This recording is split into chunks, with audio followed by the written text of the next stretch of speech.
ناس كتير بيكون نفسها تعمل ترابيزة أو سفرة في المطبخ بتاعها، بس المطبخ مساحته بتكون صغيرة ما بتسمحش إن هم يعملوا الترابيزة أو السفرة. في المطبخ اللي احنا فيه دلوقتي عملنا ترابيزة بشكل شيك جدا، وفي نفس الوقت ما هدرناش أي مساحة في المطبخ، وفي نفس الوقت الترابيزة أو السفرة دي مخفية بنستخدمها في الوقت اللي احنا عايزينه بس، وفي الوقت اللي احنا مش عايزينها فيه بتكون مخفية محدش شايفها أصلا.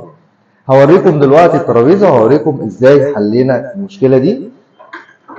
زي ما انتم شايفين دي ترابيزه السفره، او دي السفره موجوده تحت الرخامه.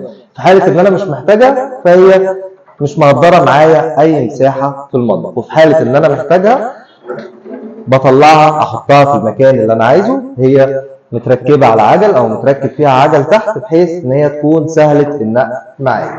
ممكن احطها في مكان زي ده كده، واحط الكراسي بتاعتي واقدر استخدمها في المكان ده، او لو عايز احطها في نص المطبخ مفيش اي مشكله، تتحرك معايا بكل سهوله واحطها في اي مكان انا استخدمه. ممكن نطلعها بره المطبخ خالص، ناكل عليها او نشرب عليها او نذاكر عليها او نعمل اللي احنا عايزينه، وبعد كده نرجعها في مكانها بكل سهوله خالص زي ما انتم شايفين كده.